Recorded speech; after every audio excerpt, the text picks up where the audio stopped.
Good evening to all of you. My name is Sai Masal, founder of ME Classes.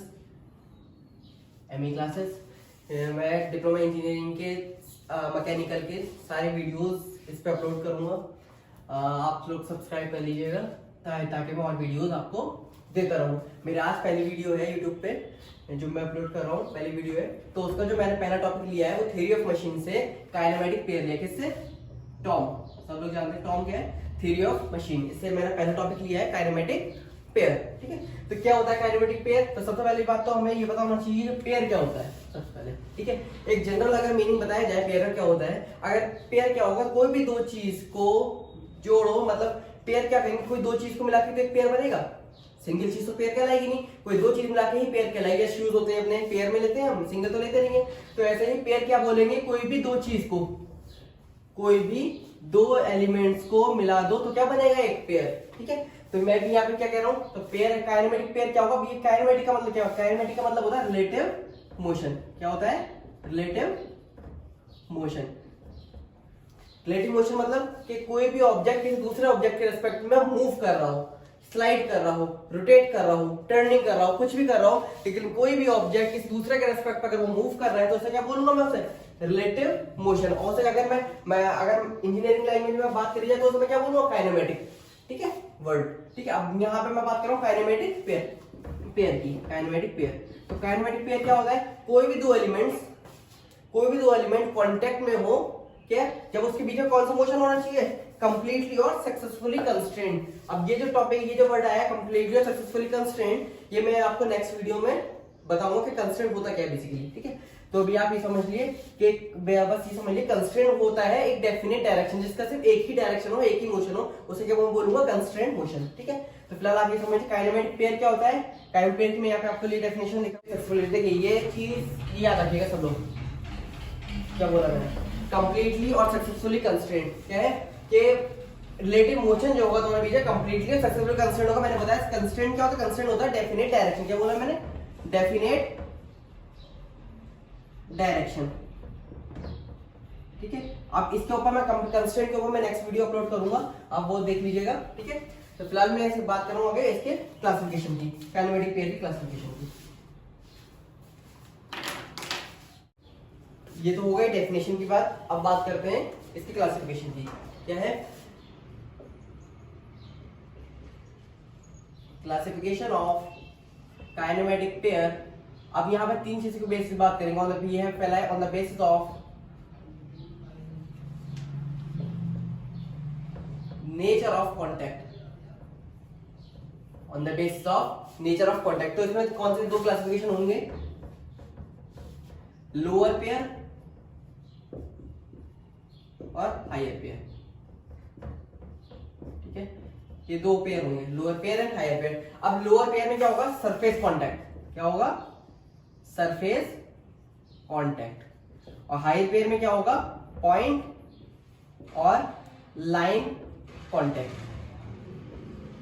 क्या होता है ये कि अगर कोई भी दो ऑब्जेक्ट आपस के, दोनों ऑब्जेक्ट के सरफेस अगर आपस में कांटेक्ट में है तो उसे क्या बोलूंगा मैं, सरफेस कांटेक्ट. पूरे सरफेस उनके कांटेक्ट में, तो सरफेस बोलूंगा. ठीक है, तो वो क्या होगा हमारा पेयर, लोअर पेयर. ठीक है, अगर मैं कहूँ कोई भी दो ऑब्जेक्ट पॉइंट पे कांटेक्ट में है, एक एक पॉइंट पे कांटेक्ट में है दोनों, तो उसे क्या बोलूंगा मैं, वो हायर पेयर. जैसे फॉर एग्जांपल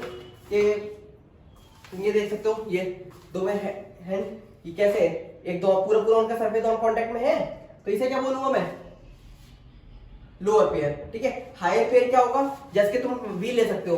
ठीक है, फ्लोर और व्हील जो है वो क्या है, जब मूव करते हैं खड़ा होता है तो क्या होता है, एक पॉइंट पे कांटेक्ट में होता है वो. ठीक है, जो व्हील होता है गोल, उसके सरफेस देखोगे तो किस तरीके से कांटेक्ट में होता है, वो एक पॉइंट पे तो कांटेक्ट में होता है कि नहीं होता. ठीक है, तो इसे क्या मैं बोलूंगा, हायर पेयर. क्लियर है सबको. ठीक है, अब नेक्स्ट का क्लासिफिकेशन जो आता है वो आता है, नेक्स्ट क्लासिफिकेशन जो इसका आता है on the basis of relative motion. On the basis of relative motion. ठीक है, तो इसमें कितने क्या कौन कौन सा होता है,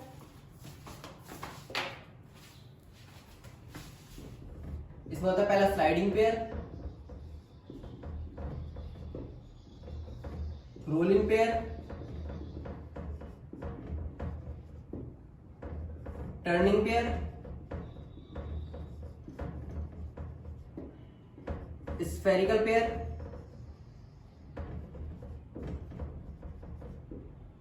एंड लास्ट स्क्रू पेयर। ठीक है, ये 5 क्लासिफिकेशन है इसमें। ठीक है, अब स्लाइडिंग पेयर सिंपल है, कोई भी, अब देखो पेयर तो वही होगा जो दो कांटेक्ट में, दो ऑब्जेक्ट अगर कांटेक्ट में है वही पेयर कहलाएगा हमारा। ठीक है, अब काइनेमेटिक पेयर कब कहलाएंगे, जब वो दोनों ऑब्जेक्ट कांटेक्ट में हो दोनों। ठीक है, तभी तो रिलेटिव मोशन होगा, वरना रिलेटिव मोशन कैसे हो जाएगा। ठीक है, अब मैं यहाँ 5 क्लास में स्लाइडिंग पेयर मतलब कोई भी दो ऑब्जेक्ट आपस में अगर स्लाइड कर रहे हैं, कोई भी दो ऑब्जेक्ट आपस में स्लाइड कर रहे हैं तो उसको क्या बोलूंगा मैं, स्लाइडिंग पेयर। ठीक है, जैसे पिस्टन सिलेंडर, इसका एग्जांपल, बेस्ट एग्जांपल है पिस्टन सिलेंडर अरेंजमेंट। ठीक है, तो क्या होता है, पिस्टन और सिलेंडर क्या होता है, ये क्या है हमारा सिलेंडर होता है, इसके अंदर पिस्टन होती है, तो क्या होता है वो इसके ऊपर स्लाइड कर रहा होता है। तो देखो दोनों का सरफेस जो है ये वाला एक दूसरे के स्लाइडिंग कांटेक्ट में होता है, स्लाइडिंग पेयर होता है। ठीक है, अब बात करते हैं रोलिंग पेयर। तो एक कंफ्यूजन रहता है सबको रोलिंग और टर्निंग में। पहले ये पता होना चाहिए कि रोलिंग क्या होता है, टर्निंग क्या होता है। ठीक है, तो टर्निंग क्या होगा, अगर कोई भी फिक्स्ड एक्सिस पे अगर कोई चीज रोटेट कर रही है, फिक्स्ड एक्सिस पर रोटेट कर रही है, तो उसे क्या बोलूंगा मैं, टर्निंग। ठीक है, रोलिंग क्या होता है, रोलिंग होता है जैसे तुम्हारा व्हील तुम छोड़ दो और वो मूव करता है जितना भी पाथ कवर करे। ठीक है, तो उसे क्या बोलूंगा मैं, रोलिंग पेयर। ठीक है, टर्निंग पेयर क्या अपने फिक्स्ड एक्सिस पर मूव करेगा। ठीक है, तो बात करते हैं रोलिंग पेयर। क्या रोलिंग पेयर कैसे बोलूंगा, सबसे बेस्ट एग्जांपल, व्हील लो और छोड़ दो, वो क्या है, फ्लोर और व्हील दोनों आपस में किसमें पेयर में, रोलिंग पेयर, उसका बेस्ट एग्जांपल में वही है। ठीक है, अब मैं बात करता हूँ टर्निंग पेयर। टर्निंग पेयर क्या है कि कोई भी अगर मूव कर रहे हैं, इसके तुम व्हील को लो, बाइक व्हील को, साइकिल व्हील को तुम घुमाओ तो वो अपनी जगह पे रोटेट करेगा अपने फिक्स एक्सिस पे, वो रोटेट कर रहा है ना फिक्स एक्सिस पे, तो वो उसे क्या बोलूंगा मैं, टर्निंग पेयर, मतलब घूम रहा है वो अपनी फिक्स एक्सिस पे। अब बात करते हैं स्फेरिकल पेयर की। स्फेरिकल पेयर क्या होता है, सबसे बेस्ट एग्जांपल इसका ball and socket joint. Spherical pair को क्या बोलते हैं हम, एक तरीके 3D पेयर बोलते हैं, 3D पेयर भी बोलते हैं स्फेरिकल पेयर को।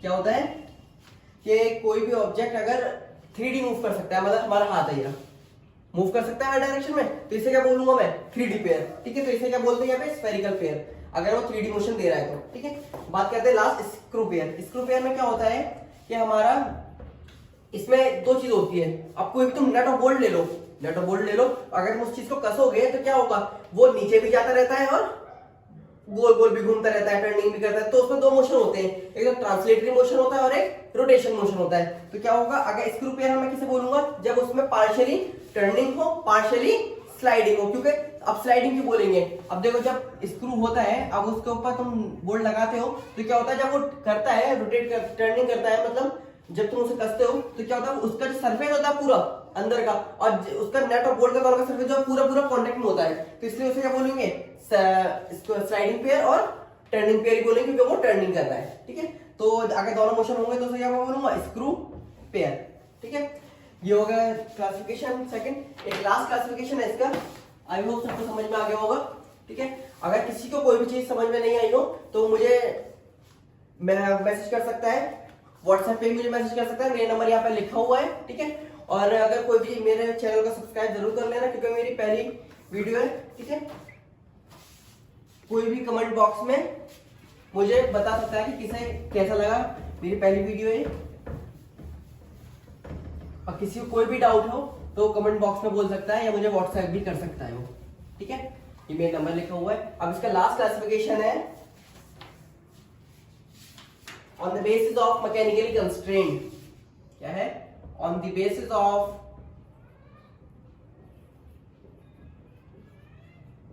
Mechanically constraint. मैंने ज्यादा जगह देखा है कि ये वाला क्लासिफिकेशन सब लोग छोड़ देते हैं। ठीक है, तो मैं इसे बता रहा हूं, मैकेनिकल कंस्ट्रेंट तो क्या होता है, एक होता है सेल्फ क्लोज्ड पेयर, दूसरा होता है फोर्स क्लोज्ड पेयर। बहुत सिंपल है, self closed pair, force closed pair, मतलब वर्ड समझ में आ रहा है, सेल्फ और फोर्स। सेल्फ मतलब खुद से, अगर कोई भी दो ऑब्जेक्ट आपस में खुद से कांटेक्ट में है, तो मैं कोई भी एक्सटर्नल फोर्सेस वगैरह नहीं लगानी पड़ रही, खुद से कांटेक्ट में है, तो उसे मैं क्या बोलूंगा, सेल्फ क्लोज्ड पेयर। ठीक है, अगर कोई भी दो ऑब्जेक्ट को अगर तुम्हें खुद से कांटेक्ट में नहीं हो रहा है, अगर तुम्हें कोई एक्सटर्नल फोर्स लगाई जा रही है, कोई स्प्रिंग लगाई जा रही है, स्प्रिंग फोर्स वगैरह लगाई जा रही है, तो उसे क्या बोलूंगा मैं, फोर्स क्लोज पे, क्योंकि वहां पर तुम्हें कोई फोर्स लगाई जा रही है उन दोनों को कांटेक्ट में करने के लिए, ठीक है। यहाँ पर नहीं लगाई जाती तो ये सेल्फ क्लोज पेयर, यहाँ पे लगाई जाती है इससे फोर्स क्लोज पेयर, ठीक है। ये तो हमारा पूरा काइनेमेटिक पेयर और उसकी क्लासिफिकेशन। अगर किसी को कोई भी डाउट हो तो मुझे कमेंट बॉक्स में बोल सकता है। और प्लीज मेरा ये पहला वीडियो है, अगर मेरी और भी वीडियोस आप देखना चाहते हैं तो मेरे चैनल को जरूर सब्सक्राइब करें और कमेंट बॉक्स में जरूर बताएं कि मेरी पहली वीडियो कैसी लगी आप लोगों को। And thank you all, bye, take care.